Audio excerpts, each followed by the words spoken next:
One health one ওয়ার্ল্ডের বার্তা ছড়িয়ে শোভাযাত্রা কর্মসূচি সংঘটিত করা হলো আজ আগরতলা সরকারি মেডিকেল কলেজের কমিউনিটি মেডিসিন ডিপার্টমেন্ট এবং মাইক্রোবায়োলজি ডিপার্টমেন্টের যৌথ উদ্যোগে আইসিএমআর আইএপিএসএম এর সহযোগিতায় এই কর্মসূচি সংঘটিত হয়। কর্মসূচিতে উপস্থিত ছিলেন কমিউনিটি মেডিসিন বিভাগের বিভাগীয় প্রধান ডক্টর সুব্রত বৈদ্য, মাইক্রোবায়োলজি বিভাগের বিভাগীয় প্রধান ডক্টর তপন মজুমদার সহ ডাক্তারি পড়ুয়া ছাত্রছাত্রীরা।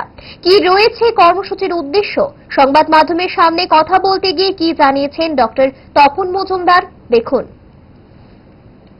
আজকাল যেটা দেখা যাচ্ছে যে সমস্ত যেগুলোকে আমরা ইমার্জিং রি-ইমার্জিং ডিজিজ বলি, সবগুলো কিন্তু প্রাণীদের থেকে মানুষে আসছে, সংক্রমণ করছে।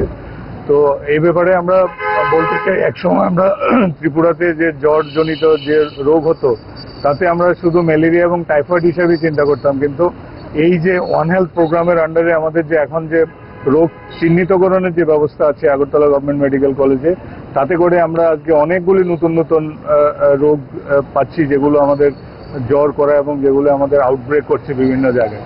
তো সেই জন্য আজকে সবাইকে সচেতন করা যে জ্বর হোক বা যে কোনো নতুন উপসর্গ দেখা দিলে বা যে কোনো ওষুধে যদি যখন কাজ না করে সঙ্গে সঙ্গে পরীক্ষা করিয়ে নেওয়া, স্পেশালি যে ওয়ান হেলথ রিলেটেড যে ইনভেস্টিগেশন সেগুলো যাতে করানো হয়।